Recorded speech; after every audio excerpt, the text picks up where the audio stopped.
Friday. See, once again, Bompi's making a comeback. Now, I want to ask you, what has 4 letters? The beginning of the word starts with an S, and you can see this word in every shop window around the country. I'm talking about sales. Sales is everywhere, and a lot of us are fighting the overwhelming desire to shop and shop and shop till we drop. So we've roped in our fashion and beauty director, Alexa Chaffee, to give us her survival guide for the sales season and give us some really great tips on keeping a cool head as well as finding those great trans-seasonal garments that we can just wear all year round. Good morning, Alexis. How are you? Are you good? Very good. How crazy are those boys in the kitchen, hey? I tell you. Kind of crazy. Kind of crazy, but while they're having their stuff, I decided, because one thing you must have before you approach any kind of shopping, especially the sales season, is sustenance. Okay, so we're going to have this while we're talking. So what I want to know from you is, you are the expert, you are the professional, okay? How does one approach the sales season and still maintain composure at the end of it? It's all about doing your homework, you know, like anything. And like for me, like sales is like, as a shopaholic, it's like the Super Bowl of shopping season, right? True. So you've got to be in it to win it. So go do your homework, go to your favorite stores and ask to be added to their mailing list. Yeah. Because then when they have their sale, you're going to get that email or that text message, which is a sneak peek about the sale. So you're first in line. So that's the first thing you need to do. The next thing is go around the store, have a look at those pieces that you love and figure, okay, if that bag is X, how much would I actually pay for it? A half price? Would I pay a third off? You know, keep in your mind what you actually would pay for that garment. Yes. And then you need to create a budget. It's really, really important. A lot of people hit the sales season and they end up really, really overspending on stuff that they don't need. So think of your budget and then create a wish list of items that you really, really need, that you want, that perfect item that you've seen in a store that you can't afford full price. Add those to the list and stick to it. Okay, because I think that's the problem. The word budget. I think most women have a problem with the word budget.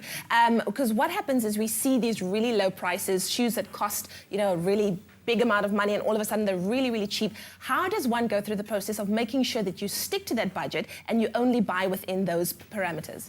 You need to keep a cool head, as we said earlier, which is difficult, but you've just got to do it.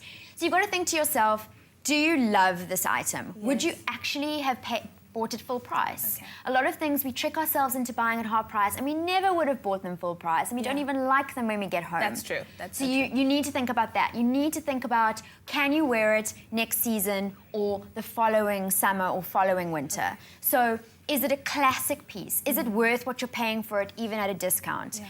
And now, you know, really, these are like the little gems of the sale.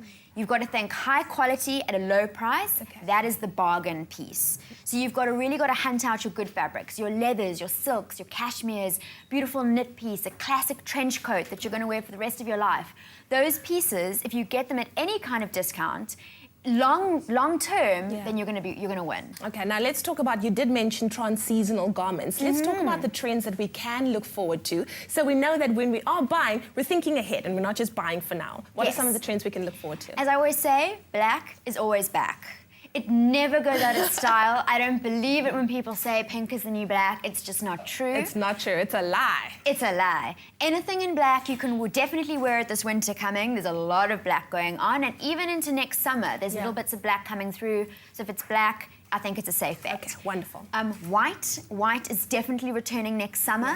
So if you see a beautiful little white dress that fits you perfectly, get it. Definitely. It's the same with white trousers. You're going to get some wear out of that, definitely. Even into winter, you can wear bits of white this year. So you've got 2 seasons ahead of you. So black and white, always a winner. Okay. Always a winner. Yes. The other one is printed trousers. Oh. And I would have thought that this was a flash in the pan and would be gone. It's not. It's sticking around. We're going to see it in winter in obviously some warmer textures. But then next summer, so if you buy them, you can still get a couple wears out of it now this season, but you can definitely pull them out next summer. And then, of course, you know, you get your prints. You know, so, you know, your snake print and your animal print, you know, those are coming back again. I don't really think that, like, animal print ever really goes out of style, I don't think it goes out of style either. It's just hot all year round. Just always good. The other thing is sheer paneling and sheer fabrics that we've seen a lot of this summer. Those will return a little bit, you see lots of black coming in Yes, for winter, yes, black yes. shears, but also next summer again, you're seeing lots of sheer paneling coming back on dresses. Yeah. So that's something else, if you see it, that's actually not a flash trend, that actually has some longevity to it. Okay, wonderful. And then, of course, leather. Leather for winter is possibly the biggest trend that you're going to Really? see. Okay. And again, I don't really think leather ever goes out of style. So if you find like a really good piece, even if it's still expensive on sale, I think commit to it. I think that's, you know, good for you. I think it pays for itself over and over and over again, Exactly. right? I always say, like, take what you pay for it and then divide it by how many times you can possibly wear it. Yeah. And that is actually the value of something. You can often buy something on sale that's very, very cheap on sale, but you wear it once and it's the most expensive item in your closet. Wonderful. Wow, thank you, Alexis. There you go. Great tips. Keep a clear head, keep a cool head, and make sure that you rather go for those classic pieces than those flash-in-the-pan kind of garments that you're going to wear once and never again. Awesome. Well, while we indulge ourselves, because we need to indulge ourselves, we're going to go over to a break. And when we come back, we've got your Express News, your traffic, and your weather coming up next.